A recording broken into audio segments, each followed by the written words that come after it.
segala kemuliaan hanya bagi nama-Mu. Yesus Tuhan kami, karena Engkau pantas untuk mendapatkan penyembahan daripada umat-Mu. Kami mengucap syukur malam hari ini karena Tuhan masih memberikan kami kesempatan untuk memuji membesarkan nama Tuhan, mendengarkan firman-Mu. Karena akan datang saatnya kami tidak akan bisa berkumpul lagi seperti malam ini. Itulah sebabnya ya Tuhan, tolonglah kami semua supaya dapat dengan tenang untuk mendengarkan firman-Mu. Urapilah hamba-Mu yang sederhana dan biasa ini dengan urapan yang baru dan segar dari Tuhan. Taruhkan perkataan firman-Mu pada bibir hamba. Dan umat Tuhan kami sekalian, Tuhan buka hati dan pikiran kami untuk mengerti dan memahami firman yang berbicara tentang Engkau.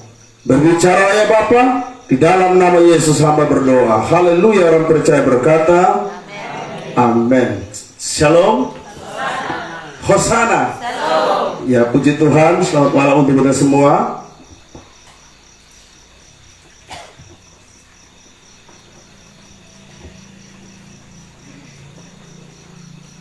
Sambil mempersiapkan Alkitab kita semua di dalam surat Paulus kepada jemaat di Roma pasal 12. Roma pasal 12 ayat 1 sampai dengan ayat yang ke-8. Roma pasal 12 ayat 1 sampai dengan ayat yang ke-8.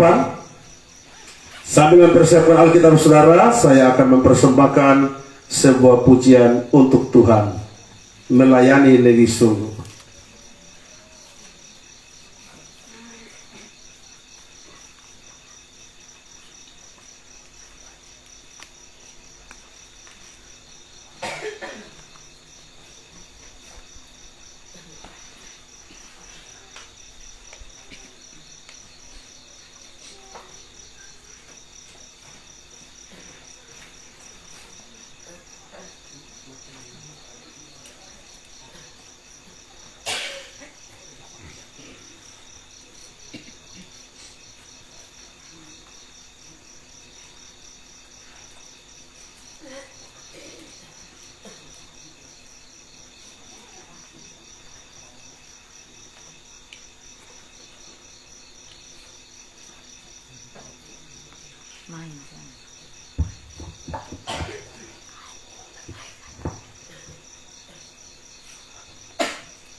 Sini persoalan.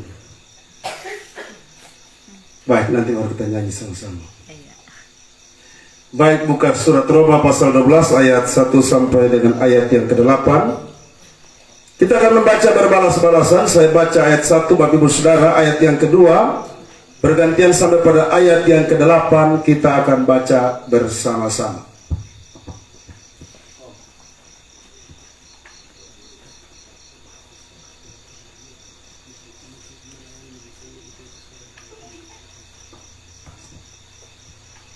Saya membaca ayat 1, Bapak Ibu Saudara, ayat yang kedua bergantian sampai pada ayat yang ke-8 kita baca bersama-sama.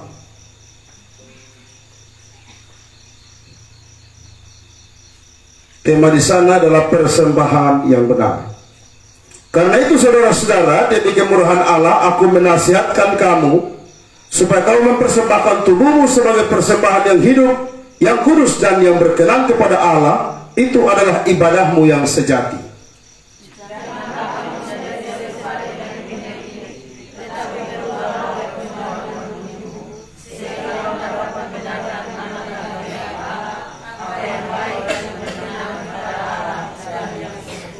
Berdasarkan kasih karunia yang dianugerahkan kepadaku, aku berkata kepada setiap orang di antara kamu, janganlah kamu memikirkan hal-hal yang lebih tinggi daripada yang patut kamu pikirkan. Tetapi hendaklah kamu berpikir begitu rupa, sehingga kamu menguasai diri menurut ukuran iman yang dikaruniakan Allah kepada kamu masing-masing.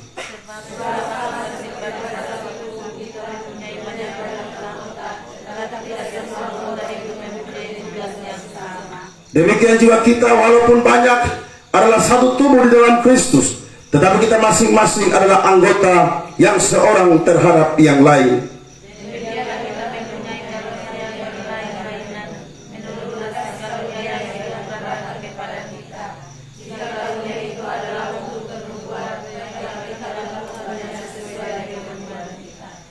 Jika karunia untuk melayani, baiklah kita melayani. Jika karunia untuk mengajar, baiklah kita mengajar.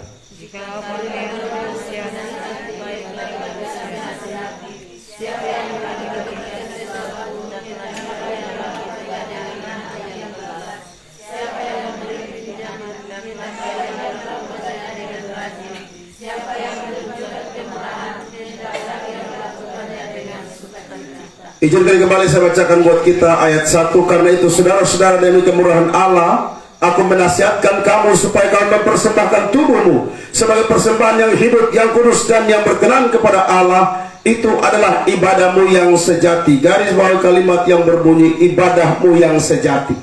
Pada malam hari ini saya akan berbicara bagi kita semua di bawah sebuah tema sederhana, ibadah yang sejati.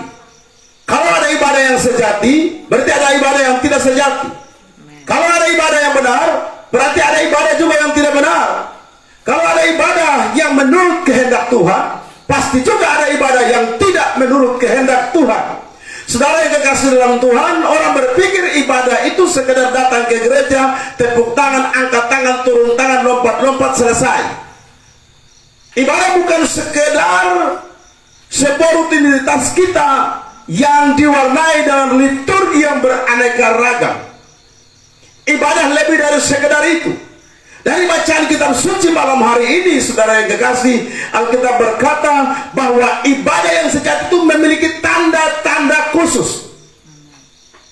Kalau ibadah tidak mempunyai tanda khusus yang berdampak kepada kehidupan kita sehari-hari, jikalau itu tidak ada, maka ibadah kita dipertanyakan. Berarti selama ini kita beribadah, ibadah di dalam ketidakbenaran. Paulus berkata di dalam Roma pasal 10 ayat 1 dan 2, rinduku supaya keluargaku, saudara-saudaraku diselamatkan. Kenapa? Selama ini mereka beribadah tetapi tanpa pengetahuan yang benar. Mereka giat kepada Allah tapi tanpa pengetahuan yang benar. Banyak orang Kristen beribadah tapi mereka sendiri tidak mengerti mengapa mereka beribadah. Karena itu ada tanda-tanda khusus malam hari ini yang akan kita pelajari bersama-sama, yang menandai satu ibadah yang sejati. Dan kiranya itu saudara-saudara menjadi satu perenungan untuk kita semua, bahan evaluasi bagi kita untuk melihat ibadah. Ibadah di sini tidak semata-mata sesuai dengan liturgi yang ada, tapi ibadah sesungguhnya lebih berbicara hubungan pribadi seseorang percaya dengan Yesus Kristus Tuhannya. Jadi bicara ibadah bukan bicara liturgi menurut kitab suci. Bicara ibadah, bicara hubungan dengan Tuhan. Nah, itu yang kita akan pelajari bersama malam hari ini. Ada 3 hal yang menandai sebuah ibadah. Dan jika ini tidak ada, maka ibadah kita patut dipertanyakan. Mari kita lihat yang pertama, kembali ayat 1 berkata, karena itu saudara-saudara, demi kemurahan Allah, aku menasihatkan kamu supaya kamu mempersembahkan tubuhmu sebagai persembahan yang hidup, yang kudus, dan yang berkenan kepada Allah. Itu adalah ibadahmu yang sejati. Ibadah yang sejati ditandai dengan hal pertama, yaitu persembahan. Ibadah yang sejati ditandai dengan mempersembahkan sesuatu kepada Tuhan. Dalam kitab perjanjian lama kalau kita pelajari, setiap orang datang kepada Tuhan, Alkitab berkata tidak boleh dengan tangan hampa. Setiap yang datang beribadah kepada Tuhan pasti bawa sesuatu. Dan kita tahu dalam perjanjian lama pasti orang bawa korban untuk Tuhan. Bawa binatang untuk dipersembahkan, ada sesuatu yang dipersembahkan. Jadi bicara tentang ibadah yang sejati, berbicara tentang sesuatu yang dipersembahkan. Dalam ibadah itu ada yang dipersembahkan. Dan di dalam ayat 1 dia berkata, yang dipersembahkan adalah apa? Tubuh kita. Pada bagian pertama ini, saudara, kita akan membantah statement-statement orang yang berkata demikian. Tuhan lihat hati dan bukan lihat penampilan. Makanya orang beribadah itu sembarangan, tidak bisa membedakan ibadah di dalam rumah Tuhan dan di pantai atau di padang.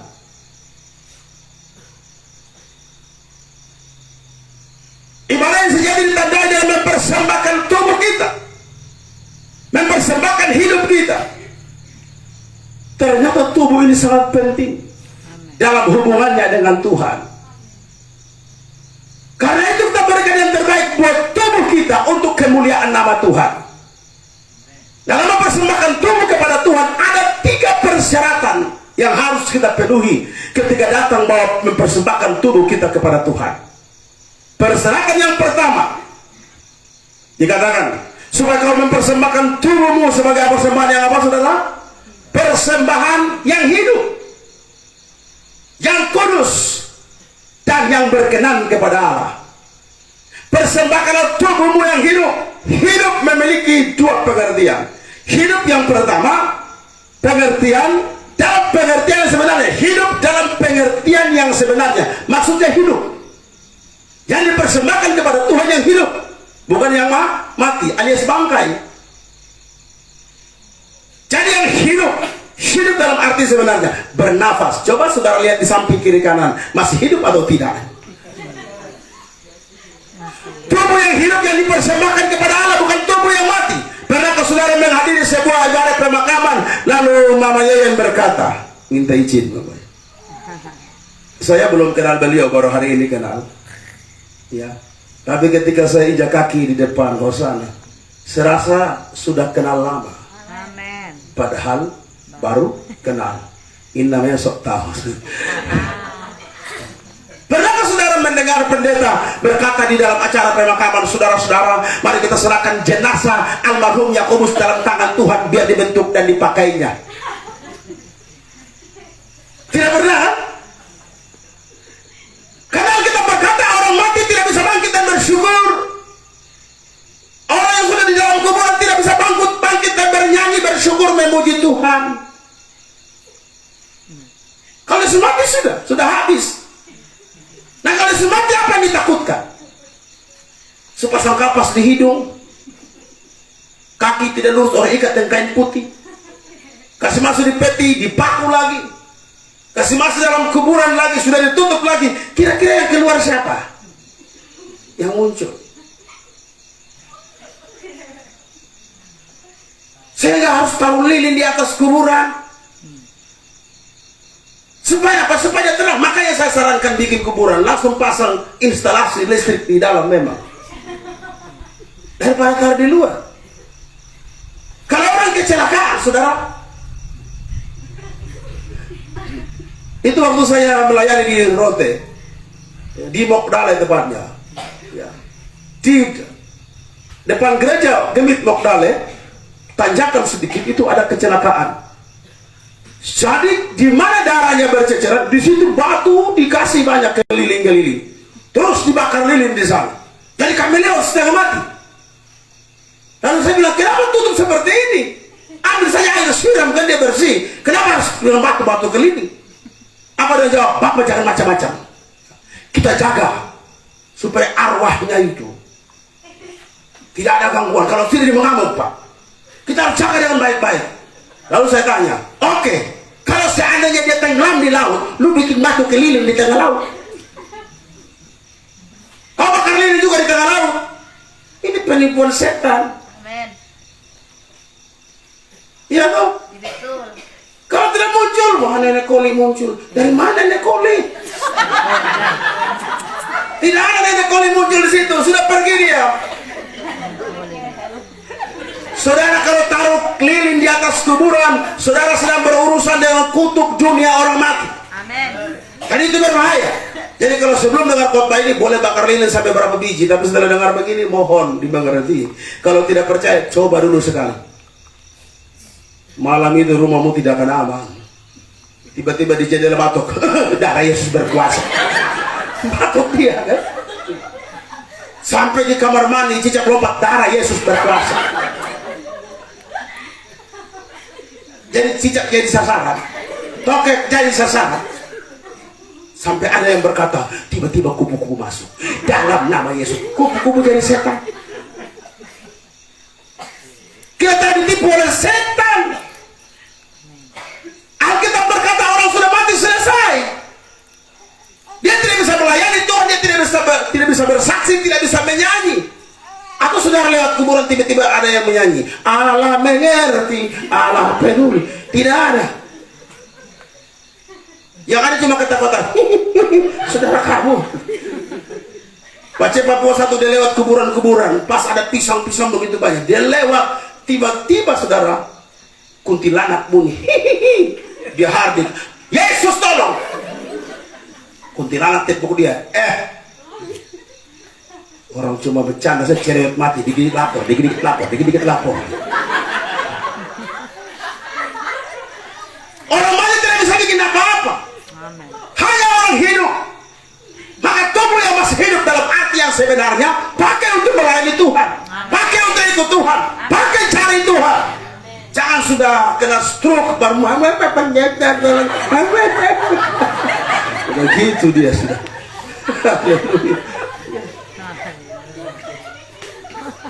Seorang pendeta kunjungi jemaat yang lagi sekarat di rumah sakit. Sampai di sana dia berkata, pendeta, kalau nanti biarkan untuk melayani Tuhan. Pendeta bilang apa? Nanti terus sembuh melayani Tuhan. Mau melayani Tuhan secara sembuh. Oke lah, kiranya Tuhan mendengar doamu. Habis berdoa pendeta berkata, sebelum saya pulang, saya titipkan satu bunga untuk kamu. Dikasih bunga mawar. Bunga mawar sudah layu. Saya Pak pendeta, maksudnya apa nih bunga mawar layu begitu? Pendeta bilang, lu ingat waktu lu masih muda, ditawarkan jadi majelis gereja. Kau bilang apa? Tunggu, saya tamat SMA. Setelah tamat SMA, tunggu setelah saya kuliah. Setelah wisuda, kuliah dan wisuda, ditawarkan lagi. Dia bilang apa? Tunggu, beta cari kerja dulu. Setelah bekerja ditawarkan lagi, dia katakan tunggu saya menikah dulu. Setelah menikah, pada tawarkan, dia bilang minta maaf, kami honeymoon dulu di Pasir Panjang, jalan sore-sore sambil nyanyi, bila hari telah senja, malam hari pun tiba, buaya kejat dong lari sama saya. Pendeta tawarkan, dia bilang, Bapak minta maaf Pak pendeta, imam itu 3 bulan positif, jadi harus jaga bapak. Setelah melahirkan anak pertama ditawarkan, dia tolak. Anak kedua ditawarkan, dia tidak mau terima.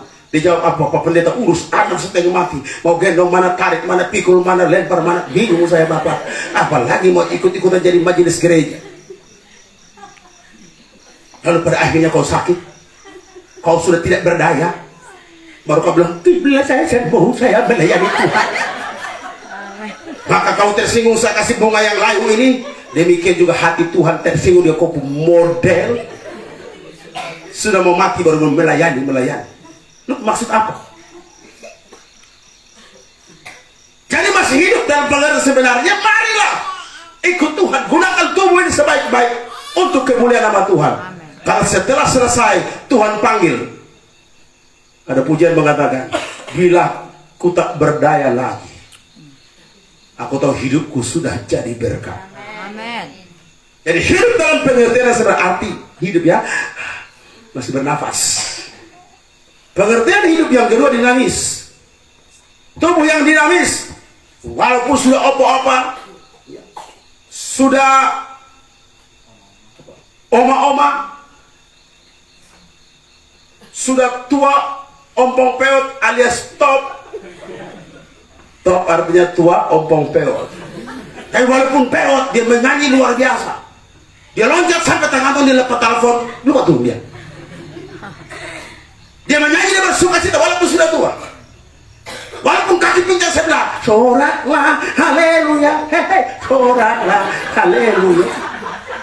Ini opa goyang kaki atau star motor, haleluya. Dia bersuka cita, dia bersemangat, karena apa? Fisik boleh lemah, fisik boleh kurang, tapi rohnya menyala, rohnya hidup. Itu yang dikatakan tubuh yang dinamis.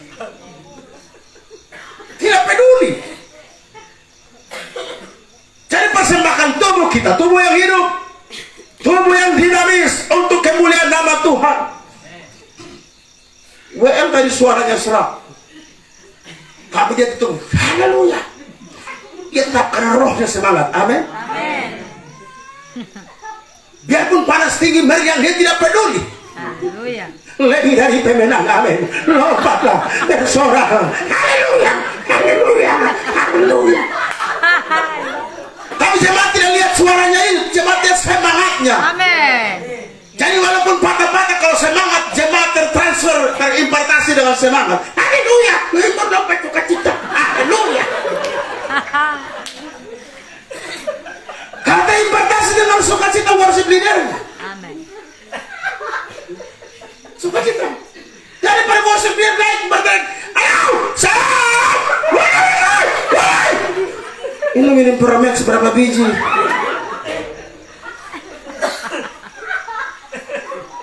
Ya, jadi berteriak itu ukur-ukur sedikit. Ini sound system sebesar, mic sebesar, kasih masuk dulu. Saya pernah usir worship dia macam itu dari panggung, pernah. Saya terganggu sekali. Ya. Lagi duduk dia lagi, salam. No, panitia panggil, kostum. Kamu ganti dia, harus saya pulang. Semua tahu dia tentang karang. Amin. Melayani Tuhan itu bukan suara keras dan kecilnya. Spiritmu beres, rohmu beres atau tidak itu. Sama halnya usir setan toh. Usir setan itu bukan harus suara besar, suara kecil. Tapi memang ada yang memang Tuhan kasih karunia macam begitu. Ketemu setan, dalam nama Yesus, lu lari, aku beta yang lari. Gitu dia. Bayangkan orang NTT dengan orang Jawa usir setan, kan pasti beda. Orang NTT usir setan, dalam nama Yesus, setan balik. Lalu setan bilang apa? Tunggu 5 menit lagi. Ini kan kurang ajar setan. Teriak. Tidak jadi masalah. Ada orang Jawa usir setan pelan-pelan saja. Setan dalam nama Yes. Baru yes setan bilang, gua ngerti, gua pergi.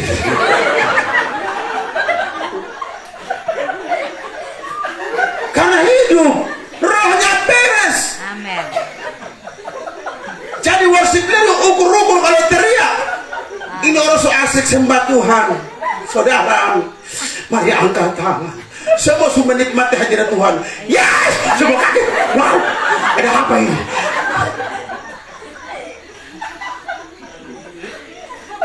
Ya, jadi tahu aturan main sedikit. Amin. Ya. Dan tubuh yang dinamis, urapannya mengalir, transfer ke seluruh jemaat, sehingga jemaat itu saudara tanpa diperintah, mereka angkat tangan, turun tangan, goyang-goyang tangan, tidak perlu diperintah. Yang penting WL-nya beres dengan Tuhan. Amen. Dengan sendirinya jemaat itu akan ikut. Amin. Kalau tidak kebanyakan WL darah tinggi. Saya lihat banyak WL darah tinggi, worship darah tinggi semua. Dia bilang silakan berdiri semua, mari kita nyanyi. Stop. Yang merasa diri tidak punya tangan, jangan tepuk tangan. Itu sudah darah tinggi dia. Emosi dia. Amin. Yang tadi datang ibadah lupa bawa tangan, silakan pulang dan ambil tangannya. Tapi ada WL juga kadang-kadang terlalu lebar juga. Kita setengah mati tepuk tangan, naik turun tepuk tangan, dia bilang apa? Saya belum merasakan rohnya. Lu yang belum merasa, kamu udah rasa dari kaki. Betul. Iya, kita sudah dari tadi, kita semangat tepuk tangan sampai tangan terkena ibu Yain pun kacamata.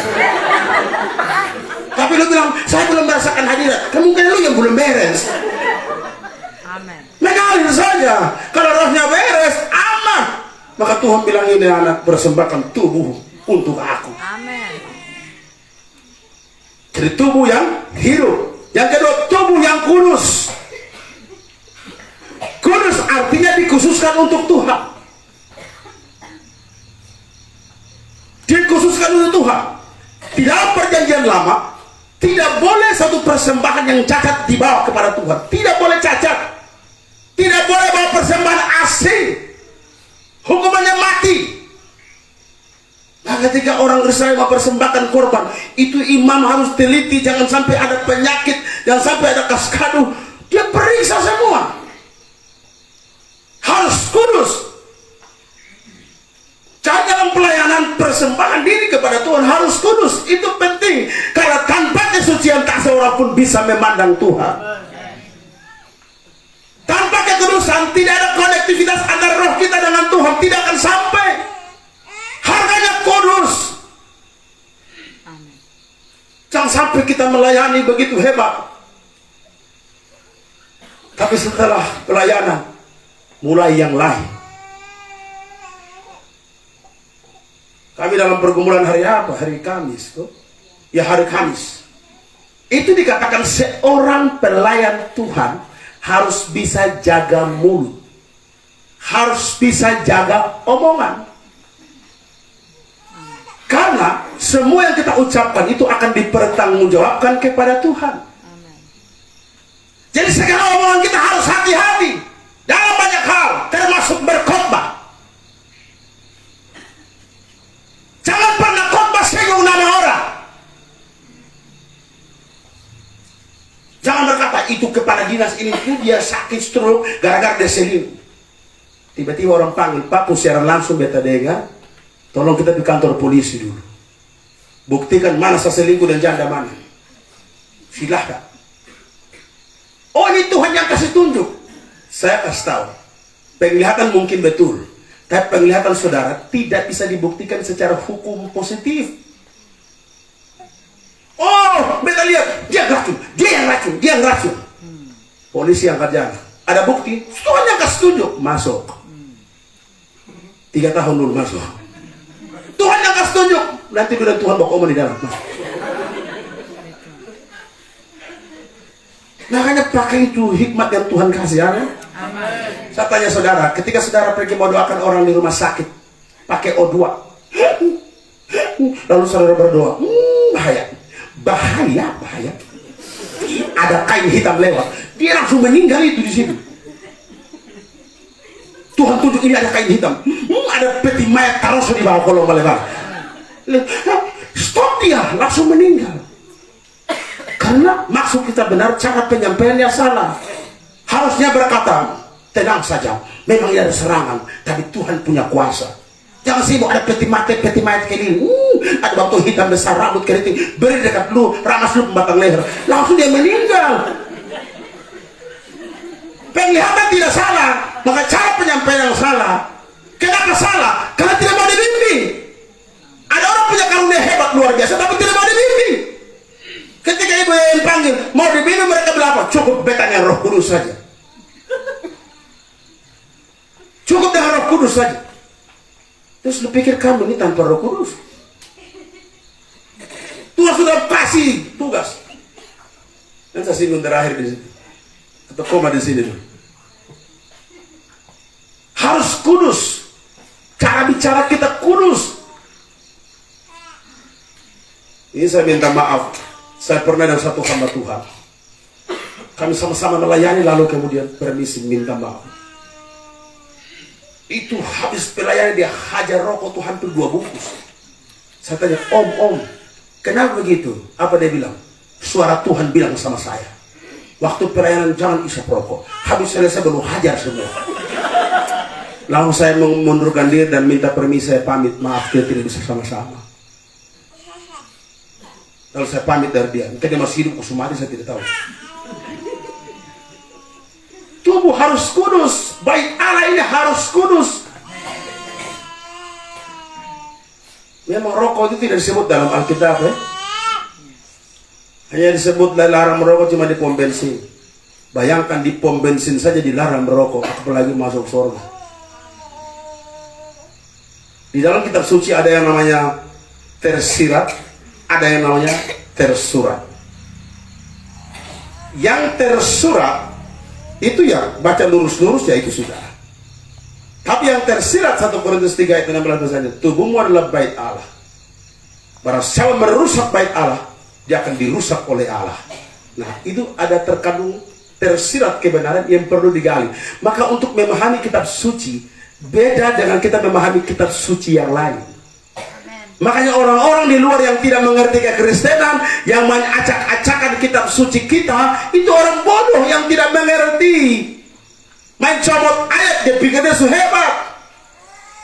Yang diperdebatkan adalah apa? Jika minum racun maut tidak mati, silakan minum. Minum. Itu kan goblok. Itu kan ayat bilang, kalau kita baca secara dalam, Yesus berkata, seandainya racun maut kau minum tidak mati. Seandainya dipatok ular tidak mati. Bukan ular kobra di situ, dalam nama Yesus. Coba. Maka penafsiran kita orang-orang luar, maka orang luar ya dengar ya nonton secara langsung, saya kasih tahu, tidak mengerti, buta huruf, bodoh, jangan ikut-ikutan. Untuk memahami kitab sucinya orang Kristen, tidak seperti yang kamu punya, bayangkan kamu ngomong gini, tidak lurus-lurus ini. Makanya untuk memahami ini kan kita kuliah 5 tahun. Dulu kami 5 tahun, sekarang turun 4. Kalau khotbah ini gampang, buat apa kita kuliah jauh-jauh capek-capek? Banyak hal dipelajari. Mesti kudus. Tanpa kekudusan tidak bisa jadi apa-apa. Bukan mau sok suci, tidak. Kita ini hidup di tengah-tengah dunia yang gampang sekali ya, kita tercemar, tapi kehadiran kita seperti ikan yang walaupun di tengah laut tidak pernah diasinkan. Siapa ibu-ibu di sini yang masak ikan tidak pernah pakai garam? Kalau ada yang berkata, Pak, saya tidak pernah pakai garam, itu berarti ada penyakit khusus. Bapak kalau mau masak ikan tidak pakai garam, kira-kira Bapak bilang apa? Mai tua. Keren, istri terima kasih. Ini ikan semua berlempar lu ke muka. Garam yang kemarin saya beli 1 karung taruh di mana? Kenapa masa ikan pakai garam lagi? Karena dia tidak pernah diasinkan di laut. Ikan itu baru dia bilang ikan asin kalau sudah campur garam.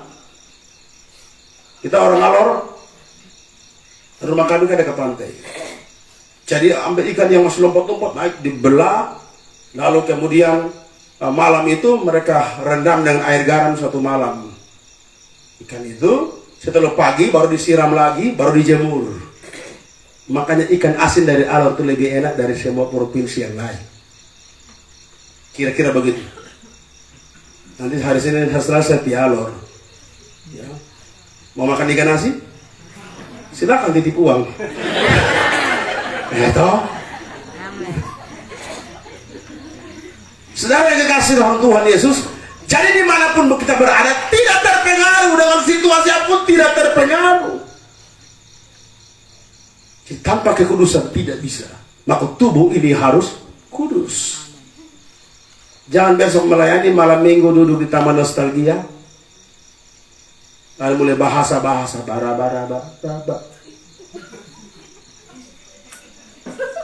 Dulu di situ dia sampai buang kecoa, ikan kecoa. Motor zaman dulu sampai zaman sekarang berbeda sekali. Motor zaman dulu itu apa legenda atau Astrea, itu dia tempat duduk kan lurus. Jadi jalan dan pasangan juga santai sekarang. Sekarang motor sekarang beda. Dia begini baru dia turun ke bawah. Dan laki-laki dong yang munafik luar biasa. Dong gosok ini tempat duduk motor dan kit kasih licin. Orang perempuan duduk langsung turun merayap. Motor laki-laki ke belakang.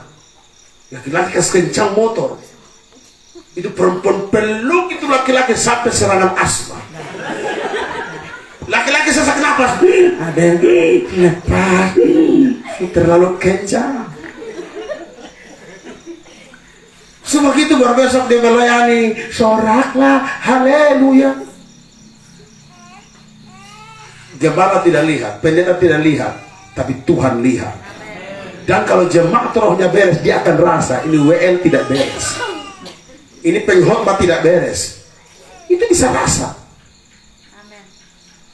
Saya berjumpa dengan beberapa rekan, kami say hello, ya. Tapi kita bisa rasa. Oleh karena itu mari kita tampilkan rasa yang enak buat kemuliaan nama Tuhan. Jadi itu saudara, kita baru tampil saja, kita baru muncul saja, malah merasakan, aduh luar biasa Tuhan. Mereka nangis. Pengkhotbah baru naik, belum ngomong, mereka sudah menang dan penyerahan diri. Ya, tidak jadi khotbah sudah. Ayo kita langsung doa pelepasan. Karena begitu daripada berteriak belum maju, tidak ada yang maju. Jadi kekudusan itu penting sekali. Dengan apa seorang muda mempertahankan kelakuannya bersih? Dengan menjaganya sesuai dengan firman Tuhan. Jika hiduplah di dalam firman Tuhan, kita akan belajar bagaimana hidup kudus. Hidup kudus bukan sok suci, sok saleh, tidak. Tapi hidup kudus adalah kita mengambil satu keputusan bahwa hidup saya hanya untuk Tuhan dan tidak untuk yang lain. Kemudian dikatakan, selain hidup kudus, tubuh yang berkenan kepada Allah. Bagaimana saya tahu ini berkenan kepada Allah atau tidak? Setiap kali bercermin, lihat penampilan kita. Bilang orang di sebelah saudara, setiap kali kamu bercermin, berpakaian, lihat penampilanmu di cermin. Pas atau tidak. Dalam suatu ibadah di mana saya ada seorang nona, dia pakai celana panjang, pokoknya keren sudah. Tapi di sini semua robek semua, robek. Katanya itu celana gaya, gitu, gaya baru. Saya bilang, ada, kenapa kau pakai celana macam begitu? Papa, ini gaya anak muda. Menurutmu Tuhan senang? Lu pakai celana panjang, lu robek lagi itu paha yang ada kudis sedikit di atas orang lihat. Paha yang tidak jelas orang sini. Oh Tuhan lihat hati Pak, bukan penampilan. Saya mau bilang, kalau Tuhan kau sadar bahwa Tuhan lihat hati, hatimu beres, maka ketika penampilanmu tidak beres, kau akan gelisah. Akan merasa tidak sejahtera. Penampilan kayak begini harusnya malu. Kalau hati kita beres di Tuhan, lalu penampilan yang tidak beres, harusnya kita malu. Saudara bayangkan kalau hari ini saya khotbah, pakai celana jeans robek di atas sampai bawah, pantatnya juga robek, belakang juga robek. Lalu saya bikin kayak model, hai saudara kasih Tuhan luar biasa. Hei, itu bayangkan. Apa jemaat bilang? Itu kalau pakai kebun iya, mau ke pasar naik goten iya, mau ke pantai silahkan. Tapi hargai Tuhan, hadiratnya kalau sudah masuk beribadah. Penampilan ini penting. Amen. Ada yang berkata, Bapak Pendeta, Tuhan lihat hati, bukan lihat penampilan. Saya bilang betul, Tuhan lihat hati, tapi jemaat lihat penampilan. Kalau tidak kita masuk ibadah, cari buah perhatian orang. Dia masuk pakai hak tinggi 25 cm. Rok naik sampai di atas turun sampai di bawah. Orang pegang tas dia jalan. Padahal kayaknya dia jalan kayak gini. Dan mustahil kalau orang tidak lihat. Dia masuk, dia duduk sudah. Itu jemaat bilang apa? Semua tiba-tiba jadi bisa semua.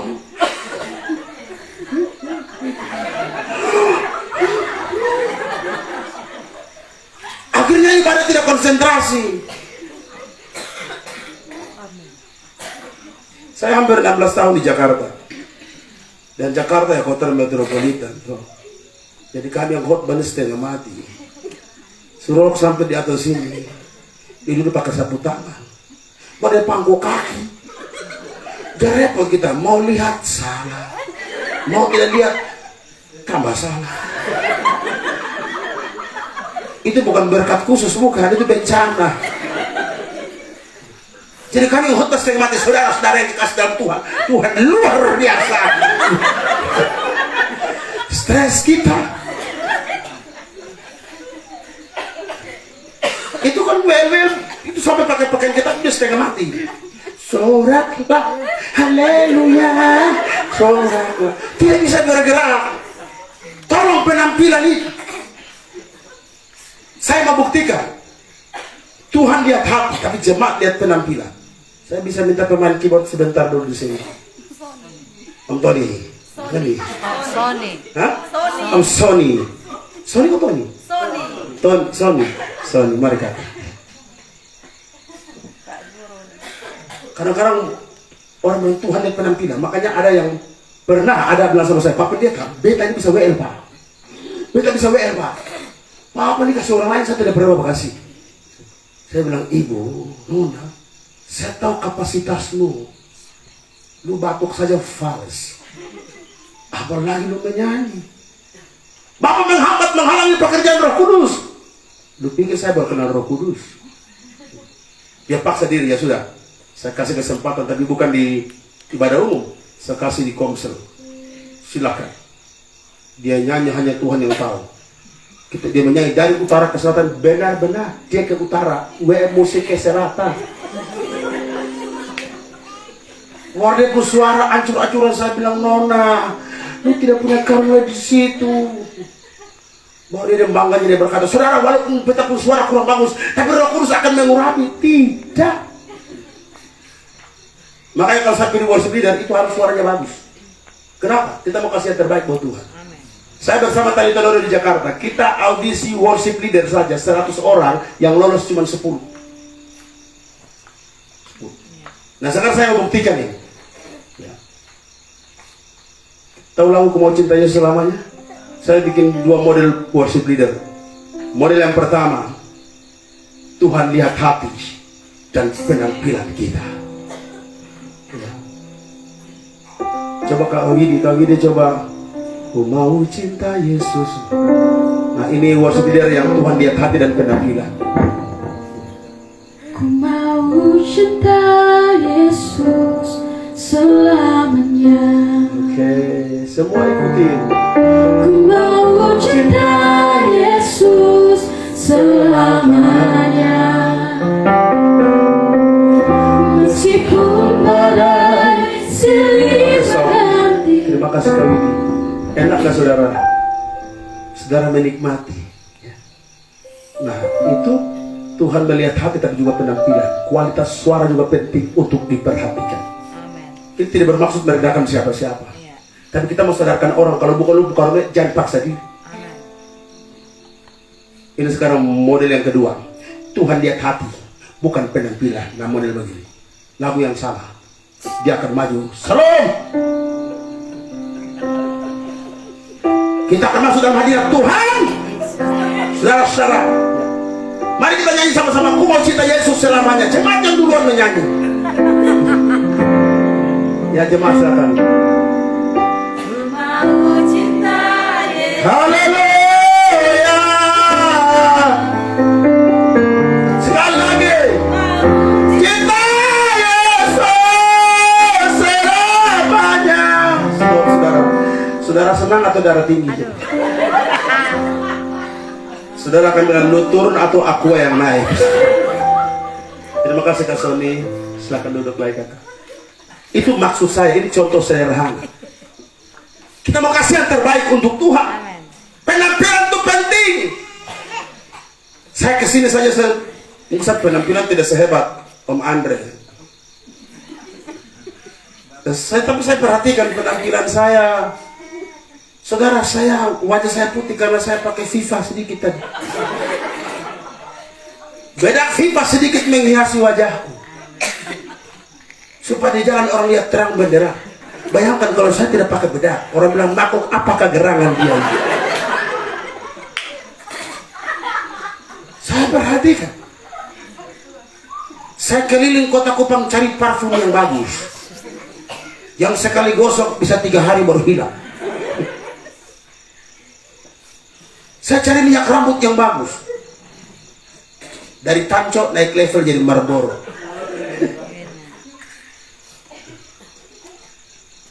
Saudara-saudara, penting sekali.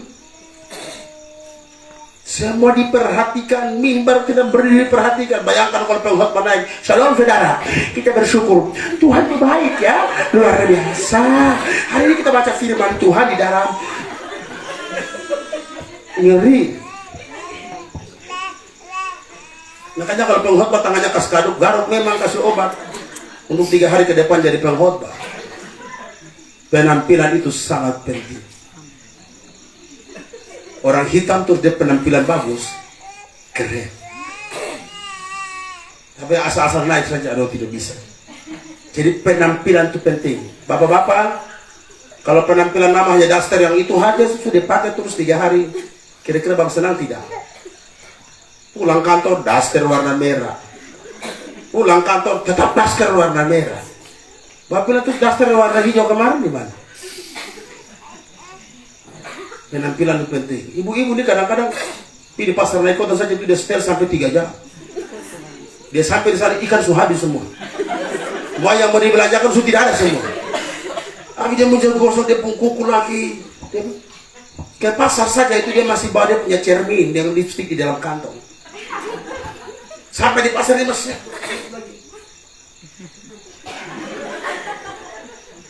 Jadi kita papi lu bikin apa saja lu? Diam. Kita kena bentak. Penampilan itu penting, amin.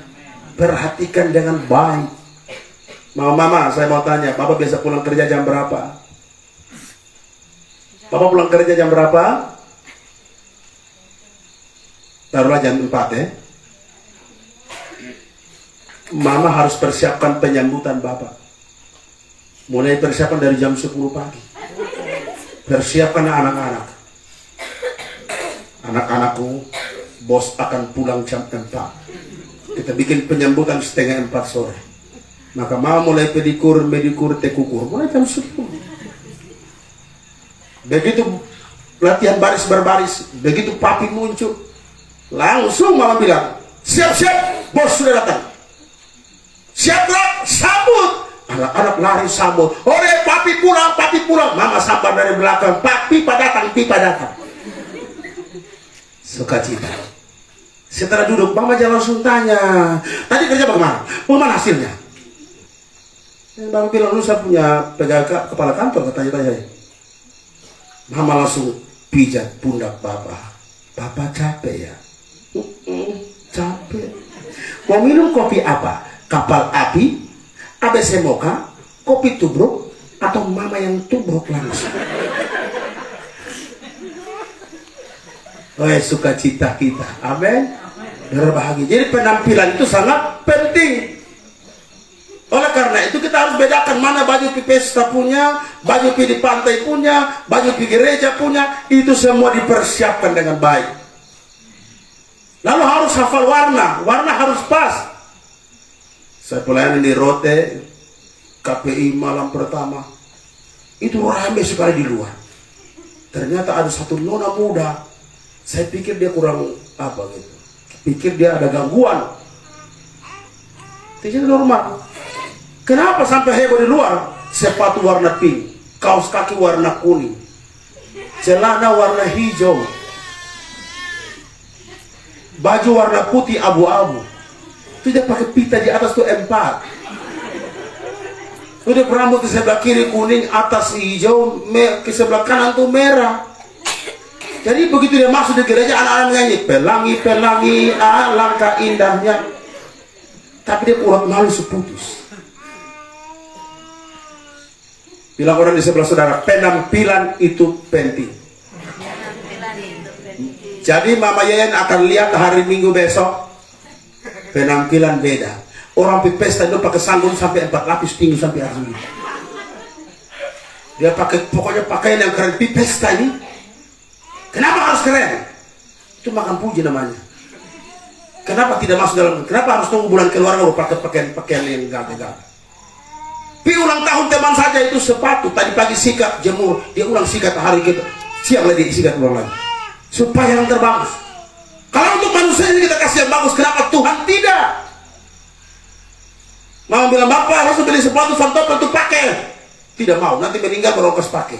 Kasih pakai dia pun kaki depan bengkok turun. Orang kasih naik tidak bisa, kasih turun tidak bisa. Sampai ada yang bisik, Bapak kasih lurus kaki, baru dia kasih lurus katanya. Itu komunikasi paling aneh bin ajaib. Kaki bengkok, udah bikin susah ya. Kasih lurus, Bapak mau kasih pakai celana. Kenapa harus mati bekas pakai Fantopel? Kenapa tidak hidup kita pakai yang terbaik untuk Tuhan? Saya pimpin ibadah rayon atau konser saja pakai dasi. Saya pakai dasi. Ketika saya muncul di ibadah rayon, jemaat tanya, Pak baru pulang pelayanan dari mana? Saya pelayanan hari ini. Kok pakai dasi? Harus pakai dasi. Harus dasi 20 biji digerabah di situ. Pakai saja. Saya pakai. Jadi majelis di rayon pakai dasi. Penampilan terpenting. Coba, nanti uji coba Mama. Uji coba. Ya, nanti hari Senin sampai bimbing ibadah rayon pakai dasi. bawa Alkitab berjalan. Percaya orang pasti panggil Pak Pendeta. Penting pakai dasi. Ada yang saya kasih dasi, dia bilang apa? Ibarat pesen biasa, pakai. Lu tidak pakai, besok saya atas berhenti jadi majelis. Penting sekali, rapi. Nanti mulai hari Senin ibadah rayon di mana-mana, yang khotbah pakai dasi. Ibu-ibu dasi kupu-kupu. Saya bilang, halo, Tuhan luar biasa, amin. Coba, nanti bikin coba ya, coba. Kita akan lihat. Jangan malu-malu, pakai saja. Jangan pakai baru ada yang, jangan kolok-kolok ya. Nanti ada yang pakai dulu, baru tiba-tiba waktu pakai habis pergi, ada yang batuk. Mimpi apa ya? Jangan. Malah bersyukur. Bila perlu menangis, Tuhan terima kasih. Ini majelis pakai dasi. Ada itu ajaib luar biasa. Terima kasih Tuhan. Untung ada KPI. Pakai dasi mulai hari Senin. Jadi Tuhan memperhatikan penampilan kita juga. Yang kedua, ibadah yang sejati ditandai dengan apa? Ditandai dengan pembaharuan. Pasal 2 ayat 2. Janganlah kamu menjadi serupa dengan dunia ini, tetapi berubahlah oleh pembaharuan budimu, sehingga kamu dapat membedakan mana kehendak Allah, apa yang baik, yang berkenan kepada Allah, dan yang sempurna. Jadi tadi ibadah yang pertama ditandai dengan mempersembahkan sesuatu, itu ditandai dengan persembahan. Maka yang tanda yang kedua, ibadah yang sejati ditandai dengan apa? Dengan pembaharuan. Apa artinya seseorang berkata dia beribadah, tapi hidupnya tidak ada pembaharuan? Masuk gereja dan nyanyi, aku berubah, sungguhku berubah. Pulang gereja dan nyanyi, aku masih seperti yang dulu. Tidak ada perubahan, sama saja.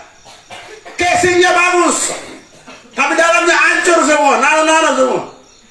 Alkitab berkata seperti orang yang kuburannya berlabur putih. Di luarnya dilabur luar biasa, di dalamnya tulang belulang.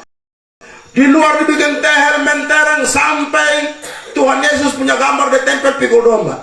Tahu dia pikul domba? Kok pikir orang di dalam kuburan? Kasih hiasi luar biasa, padahal di dalam itu tulang belulang. Itulah manusia yang beribadah tanpa ada pembaharuan, itu kemunafikan. Saudara, di Alor ada 2 gunung. Gunung Munaseli, Gunung Muna. Tapi ada gunung ketiga.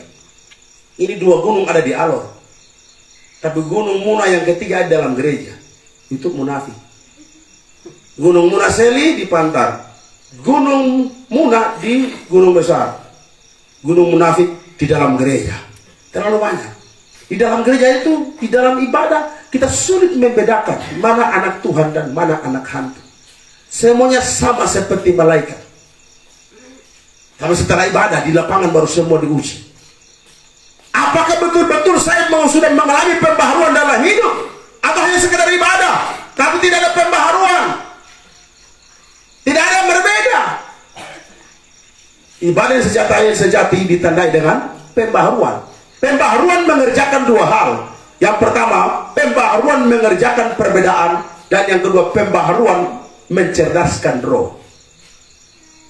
Ketika seorang katakan dia telah dibaharui oleh Tuhan, maka ada perbedaan.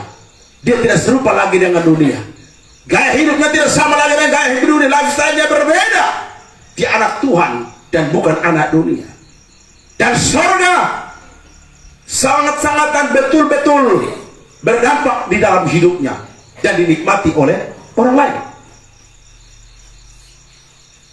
Beda, gaya hidup berbeda. Saudara pernah dengar cerita percakapan antara kucing dan anjing? Anjing telepon kucing. Kucing, ayo kita bertemu. Setelah bertemu, kucing tanya, anjing, kenapa lu telepon saya? Ada apa? Anjing tanya, saya penasaran dengan kamu. Kenapa kucing setiap kali setelah BAB, lu tutup dengan pasir? Apa jawab kucing? Kebersihan itu bagian dari iman, bro. Sekarang kucing balik tanya anjing. Anjing sekarang balik tanya lu. Kenapa setiap kali kencing harus angkat kaki sebelah? Apa? Kenapa setiap kali lu kencing harus angkat kaki sebelah? Anjing dengan santai menjawab, gaya itu perlu, coy. Bayangkan anjing dan kucing saja mengerti dia menggaya, apalagi anak Tuhan. Gayanya berbeda. Dan ada hubungan dengan hal pertama tadi saya sampaikan. Berbeda sekali. Cara bicaranya berbeda. Amin. Perangainya berbeda. Perbedaan saya perbedaan sifat ya. Bukan perbedaan karakter lahir kita. Maksudnya begini. Ada orang yang bapak yang begitu keras. Apa tuh? Pokoknya kekar. Nah begitu berubah, semuanya berubah. Jadi itu orang tanya, Pak Simon. Dia panggil, apa? Langsung berubah. Dari mana? Dari sawah. Kenapa jadi berubah Om Simon? Karena aku sudah berubah, Tuhan yang mengerjakan semua. Ngeri. Bukan begitu maksudnya. Sifatnya berubah. Walaupun tetap keras dia. Tapi kerasnya sudah beda. Ini yang sangat penting di sini. Cara bicaranya sudah berbeda. Salam, apa kabar? Salam, salam. Keren bos. Pokoknya dalam keseharian itu ada perbedaan yang luar biasa. Jadi pergumulan kita, pergumulan dalam jemaah. Mudah-mudahan ada yang datang bertemu Mama Yeye yang belum Mama bertemu pelepasan.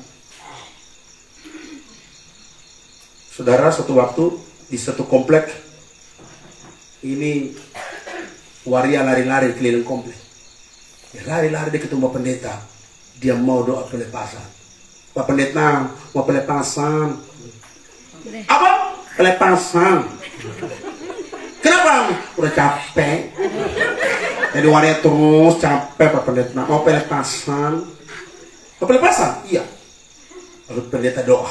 Dalam nama Yesus. Roh waria, roh bencong di dalam dirinya. Aku hancurkan keluar dalam nama Yesus. Dia teriak.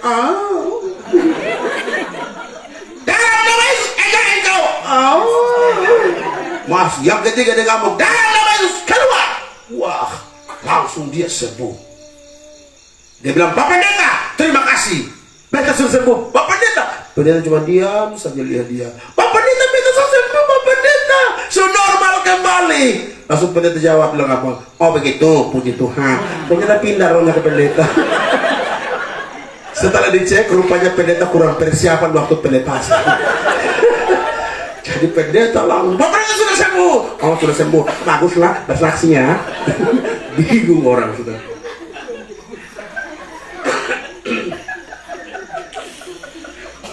Jadi saudara yang dikasih, beri tepuk tangan dulu buat Tuhan Yesus Kristus. Memang harus mengerjakan perbedaan. Saya tidak perlu penjelasan panjang lebar soal kita paham semua. Yang kedua, pembaharuan mencerdaskan roh. Dikatakan di sini, berubahlah oleh pembaharuan budimu sehingga kamu dapat membedakan manakah kehendak Allah, apa yang baik, yang berkenan dan sempurna, supaya kamu bisa membedakan manakah. Ini bicara kecerdasan roh.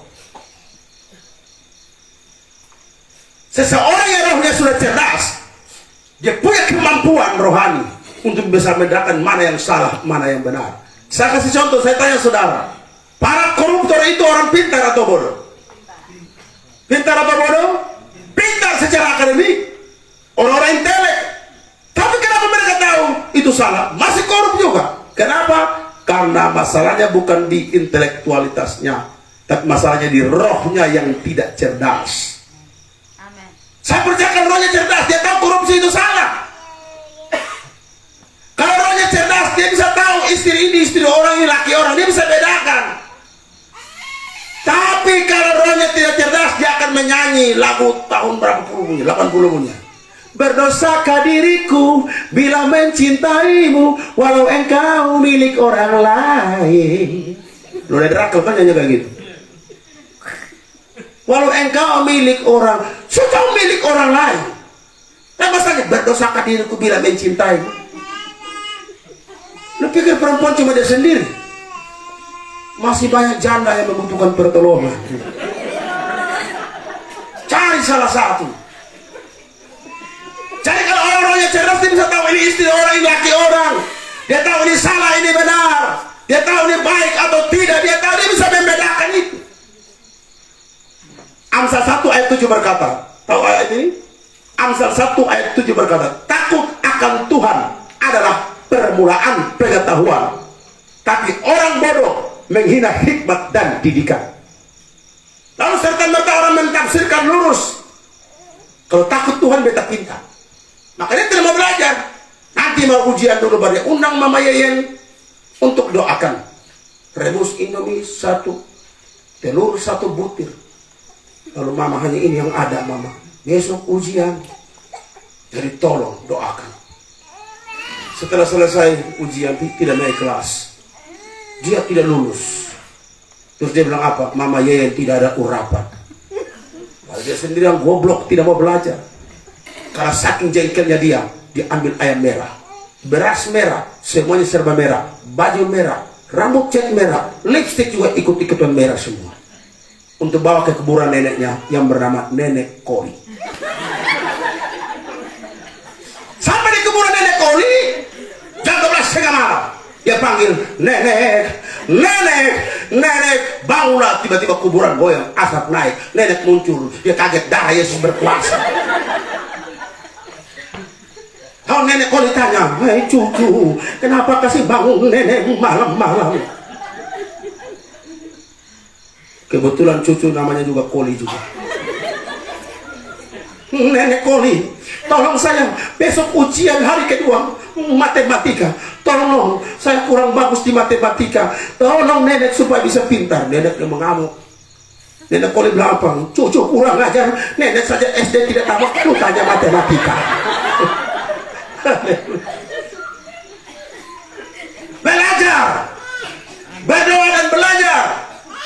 Kami takut akan Tuhan. Permulaan pengetahuan bukan di sini pengetahuan akademik, tapi ada kemampuan rohani yang akan Tuhan kasih buat kita untuk bisa membaca situasi. Ada kepekaan yang begitu tingkat tinggi. Tuhan katakan diri seseorang yang takut akan Tuhan. Takut akan Tuhan permulaan pengetahuan. Ketika saudara belajar firman Allah dengan roh takut akan Tuhan, maka rahasia-rahasia ini akan dibukakan untuk kita semua. Tapi kalau orang yang tidak mengerti, dia tidak akan mengerti ayat ini. Ambil ayat lain, omong lain. Akhirnya dia tidak mengerti apa yang Tuhan maksudkan. Tapi kalau orang yang takut Tuhan, rohnya sudah cerdas, dia paham. Dan itu akan sangat menolong dia dalam keadaan sesulit apa. Saudara tahu peristiwa Cantika kemarin? Ada yang mau tahu lagunya? Silakan kunjungi channel YouTube saya, Markus Maukari Channel. Saya bikin lagunya Tragedi Cantika 77 Alam. Ya, jangan lupa di like ya.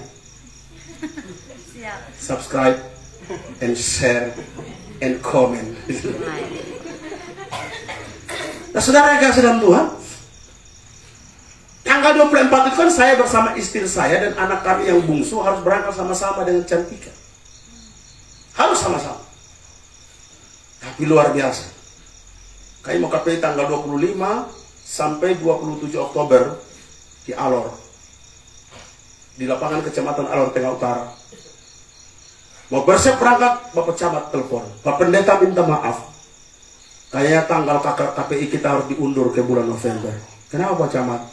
Karena tiba-tiba dari Bupati perintahkan tanggal 23 Oktober sampai 27 Oktober itu ada gladi bersih dan pelantikan penjabat desa.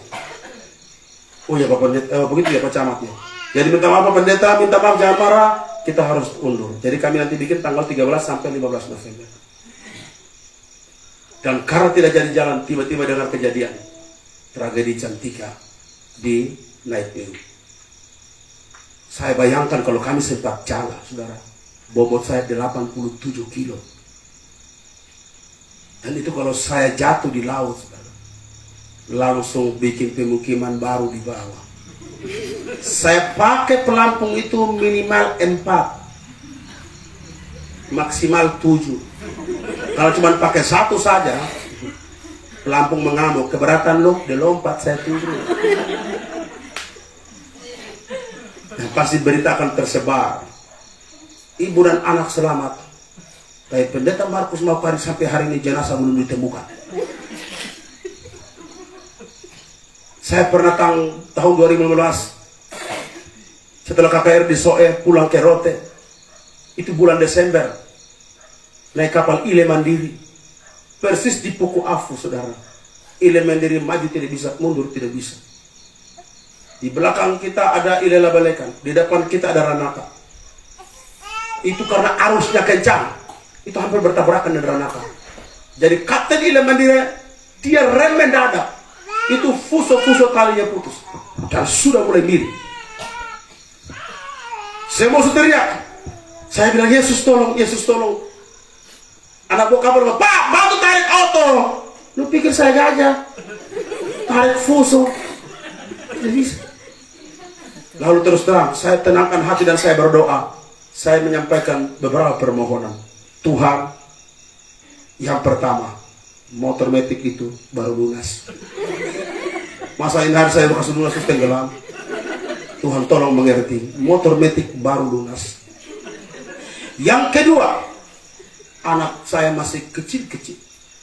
Yang ketiga, saya tidak tega istri dia jatuh ke tangan yang lain. Dan keempat, saya jujur, keempat, Tuhan tidak bisa berenang. Jadi saya omong jujur dengan Tuhan. Saudara harus belajar jujur omong dengan Tuhan. Saya ngomong, Tuhan, saya tidak bisa berenang. Tapi kalau memang sesuatu terjadi, pasti Tuhan punya cara menyelamatkan saya. Saya sadar diri, saya tidak bisa berenang. Itu helikopter dari Basarnas sudah ada di atas Ile Mandiri, terbang. Dan saya cari cara, kalau sampai terjadi saya lompat duluan, begitu di atas tali. Dan Tuhan baik. Ile Mandiri tadi miring ke kiri, miring ke kanan, jadi lurus kembali. Dan saya selamat. Dari situ untuk ke Rote, rencana bulan Desember, itu saya pikir lagi 2-3 kali. Tapi kadang-kadang Puku Afu itu baik. Di Puku Afu dulu baru semua orang jadi rohani. Ketika ada goyang, Yesus tolong, darah Yesus, darah Yesus. Itu orang agama lain teriak, Yesus tolong, tanpa syarat, Yesus tolong. Jadi kalau orang hidup main-main dengan Tuhan, sekali-kali harus lihat Puku Afu supaya dia jadi rohani. Kalau tidak percaya, buktikan saja di bulan Desember. Saudara yang kekasih dalam Tuhan, roh kita cerdas. Pembaharuan itu mencerdaskan roh kita. Yang terakhir dan ketiga, ibadah yang sejati yang pertama tadi ditandai dengan persembahan, yang kedua ditandai dengan pembaharuan, dan yang ketiga ditandai dengan apa? Ditandai dengan pelayanan.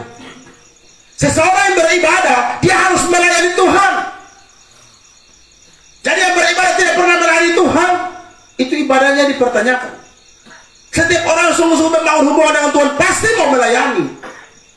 Di dalam ayat 3 sampai ayat 8 dia katakan kita masing-masing punya karunia. Karena seorang yang satu beda dengan yang lain. Kami hamba-hamba Tuhan dalam berkhotbah saya karena berbeda. Saya beda dengan Melatuk saya beda dengan Yandi Manobe. Walaupun kami kawan baik, tapi karena kami berbeda. Kalau Melatuk berkhotbah kan saudara pernah diikuti kan? Sampai ketawanya pun ciri khas. Saudara-saudara, itu hanya Melatuk dan tidak ada yang lain. Kalau yang dimana bukan omong selalu saja kan? Mama, siapa di sini yang kena pukul? Mama pernah kena pukul? Coba angkat tangan. Mama angkat tangan, Bapak turun tangan. Mama di sini suka cerewet ada? Ada. Dia nama siapa? Baju warna apa? Tinggal di mana? Itu beliau punya. Kalau saya punya kayak begini sudah. Sebentar naik, sebentar turun, sebentar tinggi, sebentar datar. Itu punya saya.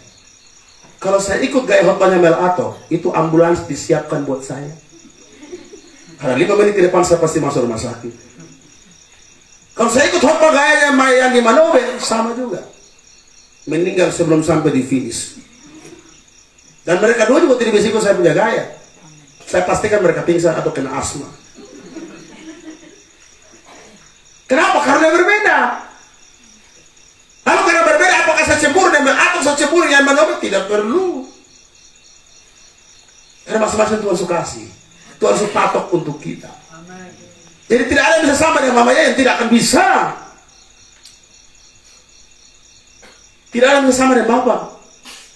Harusnya Bapak pimpin yang Pak Gadasi, tidak ada yang bisa seperti Bapak. Iya. Bapak Gadasi orang bilang, keren. Seperti pendeta yang khotbah. Tapi Nikodemus Pak Gadasi orang bilang tidak pantas. Jadi berbeda. Jadi karunia kita itu khas. Satu tubuh Kristus, tapi anggota kita berbeda-beda. Saudara yang kekasih, paling tidak ada satu karunia yang Tuhan kasih kita untuk melayani. Paling tidak ada satu. Tapi ada orang juga, saudara, setiap kali kami KKR, altar call, maju, serahkan diri. Wah, kena cengkeraman roh luar biasa, teriak, menangis. Setiap kali saya KKR, dia muncul terus. Sekali saya tanya pendetanya, Pak Pendeta, ini dua orang yang maju terus berteriak menangis ini, bagaimana Pak? Sudah bimbing? Sudah Pak Pendeta. Bagaimana mereka sudah terlibat dalam pelayanan? Pak Pendeta, kita suruh mengajar sekolah minggu, tidak mau Bapak. Oh, mereka dua tidak mau? Tidak mau Bapak. Ini nangis terus, berteriak tapi sama saja Bapak. Tapi sama saja, tidak melayani. Oke, hari ketiga saya khotbah. Begitu altar call, orang semua maju. Mereka dua juga maju. Tuhan. Lalu saya teriak, panitia, itu dua tuh kestur. Itu dua orang kestur. Wah, mereka kena cengkerama. Mau cengkerama, tarik kestur. Cengkerama, omong kosong, sudah mau melayani. Saya bilang, setelah KKR bertemu saya, mulai besok kamu tidak usah maju lagi. Kamu udah tanda ya. Habis KKR mereka bilang apa? Pak Pendeta, gara-gara Bapak saya pun karunia hilang semua. Bukan. Bagaimana tidak hilang? Tidak mau pakai melayani. Pasti ada. Amin. Dr. Billy Graham pernah tanya seorang gadis, lu bisa khotbah? Tidak bisa. Bisa ngajar sekolah minggu? Tidak bisa. Bisa nyanyi? Apalagi Pak, hancur berantakan. Jadi semua tidak bisa. Tidak bisa. Dr. Billy Graham bilang, pertanyaan terakhir, itu pun kalau tidak bisa, saya doakan biar kau cepat pulang ke rumah Bapak dari sekarang. Silakan Tuhan. Anda bisa senyum? Kalau itu bisa Pak. Kalau begitu tugasmu adalah setiap hari Minggu jemput jemaat dengan lemparkan senyuman. Saudara senang tidak? Kalau datang ke gereja majelis senyum. Senang tidak? Senang. Makanya salah satu persyaratan jadi majelis gereja selain takut Tuhan harus bisa senyum. Bayangkan kalau saudara terlambat datang majelis berdiri mukanya tidak bagus. Salam Bapak, ya masuk. Bapak, ya apa masuk? Itu langsung Mama Yeyen jemaat pulang bilang mulai hari ini kita pindah. Hanya gara-gara majelis tidak senyum saja. Memang kita akui, tidak semua orang bisa senyum. Tapi bisa dilatih. Ada yang senyum, ada yang tertawa. Itu yang tertawa lepas, ekspresinya. Ketawa sampai kapan lalat masuk bordestor. Dia ketawa sampai ancur-ancuran, itu sampai pegang perut, pegang kepala, pegang telinga, sampai lompat di pohon mangga. Itu ekspresi. Tapi ada orang yang tertawa tidak ada ekspresi.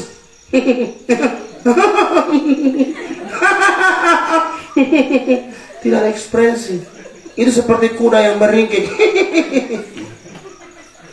Dilatih. Biar paksa tidak apa-apa. Jemaat datang sana luar biasa. Ya, silakan masuk, silakan masuk. Ya, silakan. Semangat. Jemaat bilang ini dulu. Mari kita melayani dengan karunia yang ada pada kita masing-masing. Yang berkhotbah, punya karunia berkhotbah, persiapan dengan baik khotbah-khotbah. Pemain musik, siapa yang terbaik? Yang menginjil, terus belajar itu bagaimana menginjil dan membawa jiwa buat Tuhan.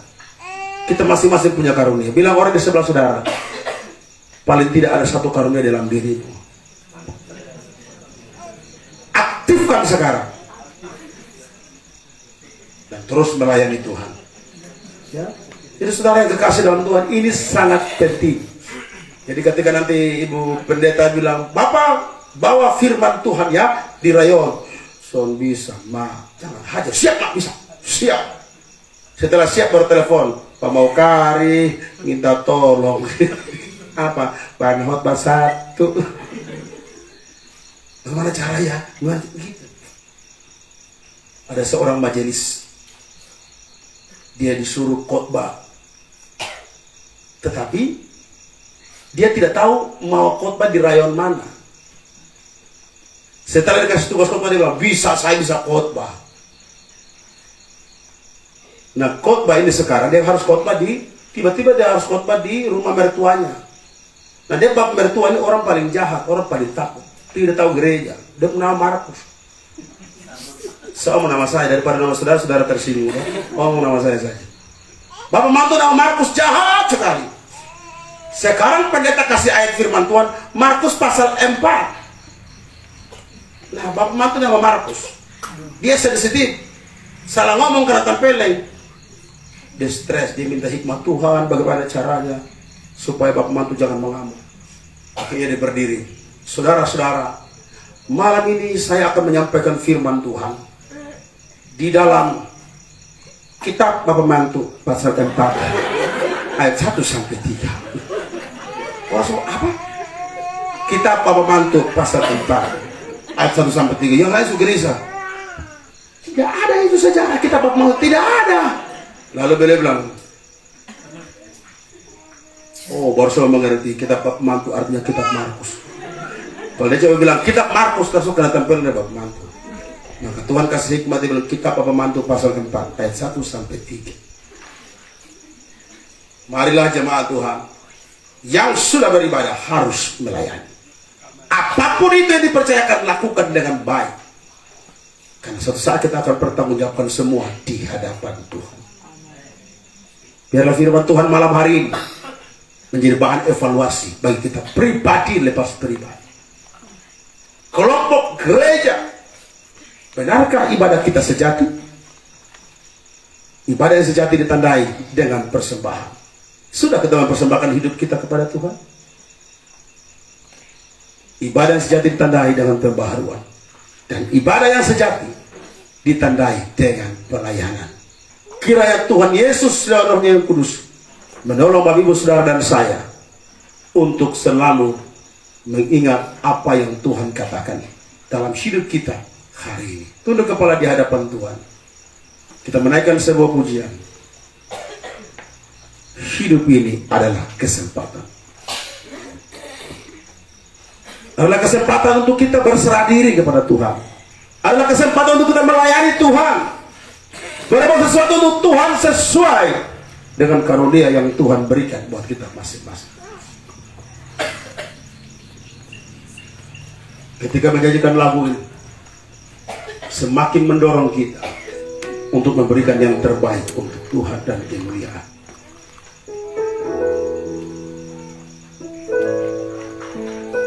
Karena mengingat ibadah kita besok, maka saya tidak akan mengundang saudara ke depan. Tidak ada altar call malam ini. Dan biarlah Roh Kudus yang membicara dan menyentuh hati saudara dan saya. Jujur dengan Tuhan, kalau kita kurang memberikan terbaik buat Tuhan malam ini, serahkan hidup kita kepada Tuhan sungguh-sungguh. Majelis-majelis gereja, presbiter, syamas, diaken, berikan yang terbaik untuk Tuhan. Jangan melayani karena mau cari muka dengan pendeta. Kalau ada pendeta orang rajin melayani, kalau pendeta sudah pergi tidak ada yang rajin. Sekarang kita cari muka dengan Tuhan. Apapun yang dikasih, lakukan itu dengan sungguh-sungguh. Tapi pertama yang perlu kita lakukan malam ini adalah mengoreksi diri kita, apakah saya sudah sungguh-sungguh mempersembahkan hidup saya kepada Tuhan atau tidak. Itu dasar dari semua pelayanan, pergerakan kita di dalam kekristenan. Katakan sama-sama, hidup ini adalah kesempatan. Hidup ini adalah kesempatan. Hidup ini untuk melayani Tuhan. Jangan sia-siakan waktu yang Tuhan. Hidup harus didengarkan, harus jadi ber. Oh Tuhan, pakailah hidupku. Oh Tuhan,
Yesus. Kami mengucap syukur buat firman Tuhan pada malam hari ini yang mengingatkan kami, menegur kami supaya kami di dalam setiap ibadah harus menyadari mempersembahkan hidup seutuhnya bagi Tuhan. Kami sadar ya Bapa di surga, kalau selama ini kami tidak maksimal dalam mempersembahkan hidup kami untuk Tuhan, tidak maksimal dalam memberikan yang terbaik untuk Tuhan. Maka izinkanlah firman malam hari memangkas segala hal yang tidak berkenan kepada Engkau dalam hidup kami, supaya hidup kami menyenangkan Engkau. Tuhan memberkati sama kami, tim yang ada Tuhan memberkati, jemaat Tuhan, jemaat Tosana Tuhan memberkati, Mama pendeta namanya yang Tuhan memberkati, membimbing mendidik jemaat, dan terkhusus para majelis diaken sama dan presbiter, kami serahkan di dalam tangan Tuhan. Dan malam hari ini kami semua ketika pulang nanti, terus firman itu mengingatkan kami bahwa kami berikan yang terbaik untuk Tuhan. Kami tidak punya apa-apa Bapak, hanya hidup ini yang kami persembahkan Engkau dan kemuliaan dan karunia khusus yang Tuhan taruhkan dalam diri kami semua. Tuhan mengurapi, Tuhan memberkati, dan Tuhan tolong untuk dikembangkan.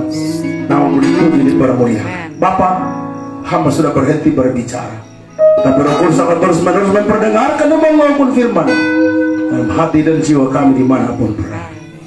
Terpuji nama Bapa, di dalam nama Yesus hamba datang berdoa dan bersyukur. Haleluya, haleluya. Orang percaya berkata amin. Tuhan memberkati. Silakan duduk kembali.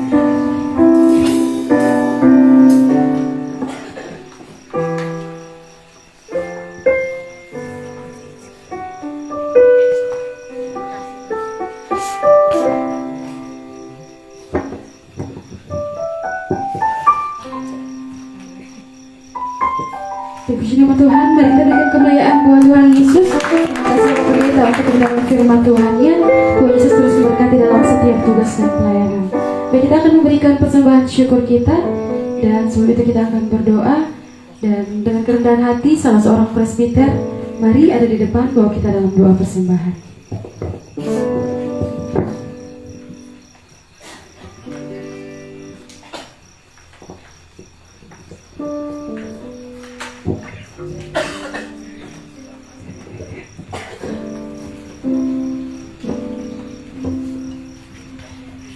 Bapak kasih Tuhan, mari sebelum kita memberikan persembahan syukur kita sama-sama menghadap Tuhan dalam doa. Kita berdoa.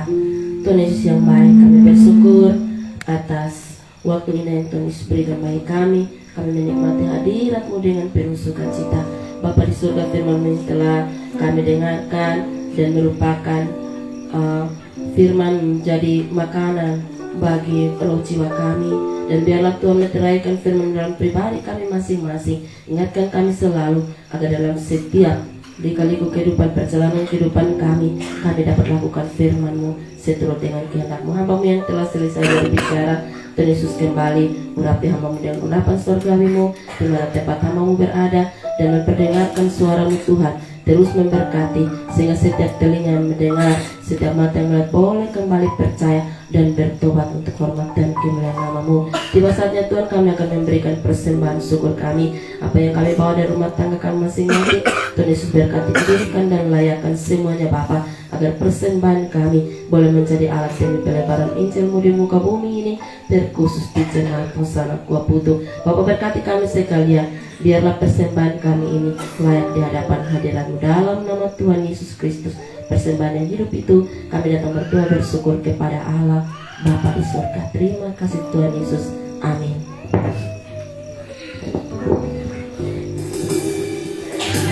Puji nama Tuhan, mari kita bangkit berdiri sama pemberi Tuhan Yesus memberkati. Kita angkat satu pujian Tuhan Yesus. Hari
Sebelum kita mengakhiri ibadah kita malam hari ini, sama-sama kita akan mendengarkan pengumuman dari Mau Pendeta Yeyen.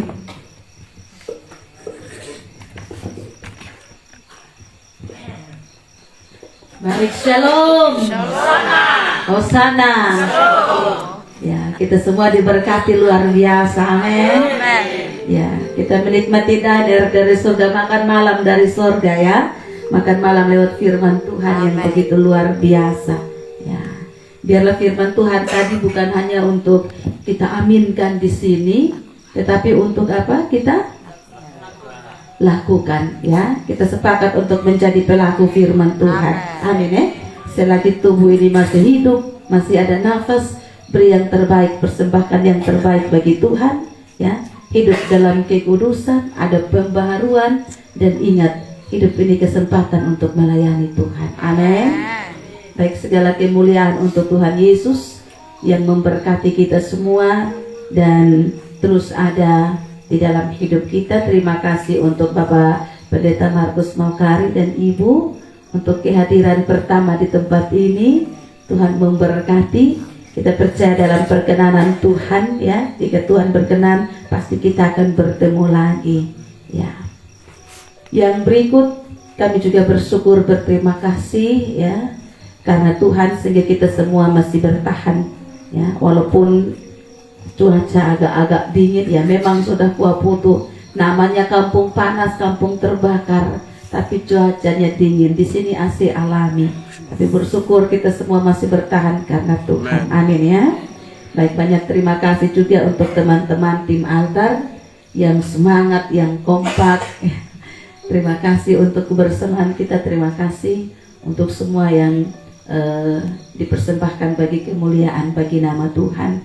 Yang berikut, besok ibadah minggu tetap jam 7 pagi, tapi kita buat di luar ya. Tadi sudah ada sepakat dengan Maeng, karena daripada kita harus bongkar pasang alat, di dalam tim punya barang-barang, dan kita sepakat untuk kita ada di luar. Bagi yang belum sempat datang malam hari ini, titip salam hormat, penuh kasih ya. Undang, ajak saudara, keluarga yang datang belum bawa suami, belum bawa istri, belum bawa anak, orang tua atau sahabat, kenalan siapa saja. Mari kita ajak untuk kita sama-sama dengar firman Tuhan. Kita sama-sama beribadah kepada Tuhan. Amin toh? Siap masing-masing mengajak teman, mengajak suami, mengajak istri, siap? Asal jangan ajak pasangan orang lain ya. Bawa istrimu yang sah, bawa suamimu yang sah, bawa anak-anak ya, biar kita semua menikmati hadirat Tuhan ya. Jangan lupa besok juga jam yang sama, jam 6 sore kita kembali kumpul di sini untuk ibadah penyegaran iman malam terakhir besok ya. Mari kita terus beribadah kepada Tuhan, sebab Alkitab berkata dalam Keluaran 23 ayat 25, tetapi kamu harus beribadah kepada Tuhan. Amin ya. Jangan menjauhkan diri dari pertemuan-pertemuan ibadah seperti yang dibiasakan oleh beberapa orang.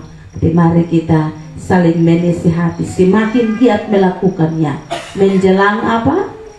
Hari Tuhan yang semakin mendekat. Hari Tuhan semakin mendekat, kita harus banyak beribadah, setia beribadah, sungguh-sungguh beribadah. Amin. Ya, baik, mungkin itu, mungkin ada info lain dari kakak Andre sebagai ketua tim. Baik, beberapa hal telah disampaikan oleh Mama Pendeta. Besok jam 7 kita kembali beribadah dalam kebaktian minggu. Jam 7 itu kita ibadah dalam versi KPI seperti ini. Kemudian malam jam 7 juga seperti yang sudah dikatakan Mama Yeyen ya, malam kedua kita kembali ada di sini. Dan setelah kebaktian pagi minggu itu, kita lanjut dengan KKR anak. Sekali lagi, kita lanjut dengan KKR anak. Jadi anak-anak par besok ketemu KPI. Oke. Jadi ketemu adakan di luar atau di dalam, nanti disepakati dengan ibu guru. Kakak Sali mana Kakak Sali? Oh, kakak Sali bilang di luar. Jadi besok yang pemalas sekolah minggu ajak kok yang pemalas lah. Seperti itu. Terus yang berikut Pak Mama Saudara yang diberkati Tuhan, karena memang waktu sangat mepet, sangat terbatas, jadi untuk Papa Mama yang mungkin ingin untuk didoakan, sekali lagi untuk didoakan oleh karena pergumulan hidup, mungkin karena butuh dukungan doa, besok itu setelah kebaktian bisa hubungi kami. Seperti itu, karena tidak ada waktu lagi, malam itu selesai kebaktian kami langsung pulang. Jadi dalam kesempatan itu ya bisa digunakan pada setelah kebaktian pagi, karena ibadah sekolah minggu itu jam 12. Ya, sekali lagi ibadah par jam 12. Itu saja tambahan dari saya, Mam.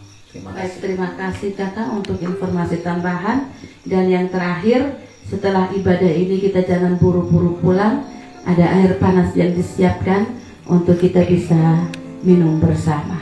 Tuhan Yesus memberkati kita semua dan shalom. Hosana. Hosana.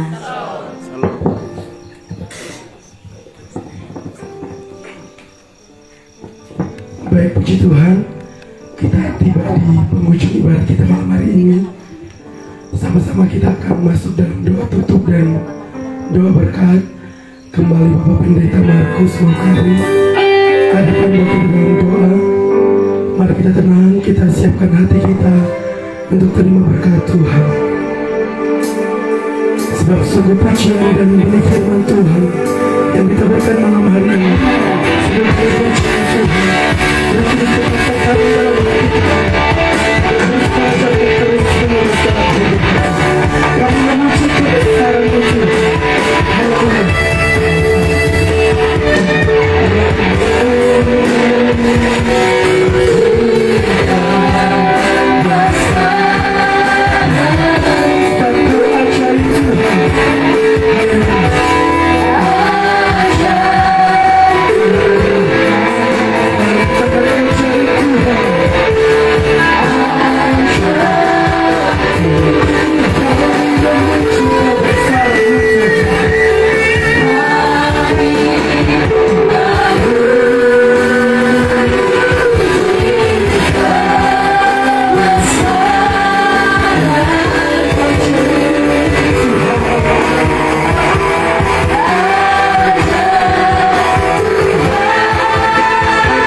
Semua bangkit berdiri, akan pulang dengan berkat Tuhan.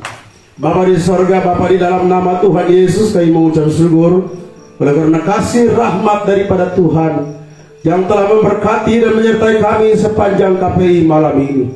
Kami sudah memuji Tuhan, kami sudah mendengarkan kesaksian, kami juga sudah mendengarkan firman Allah.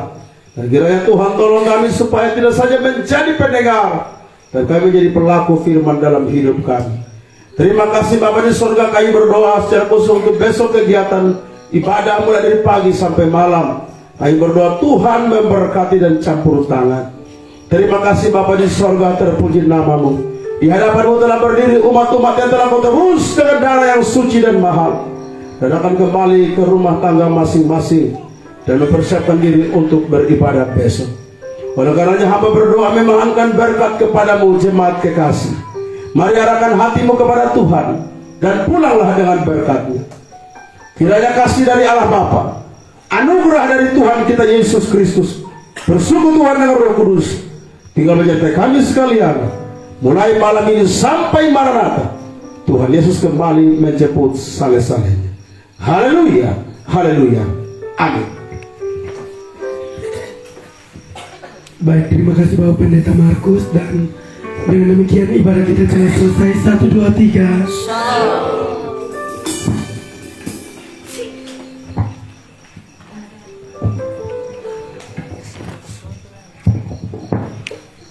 Shalom saudara sekalian, selamat malam bagi yang sudah menyaksikan siaran langsung kami. Tuhan Yesus memberkati. Tolong bagikan siaran ini kepada rekan-rekan yang lain supaya mereka juga turut diberkati. Sampai jumpa pada program berikut. Tuhan memberkati. Salam.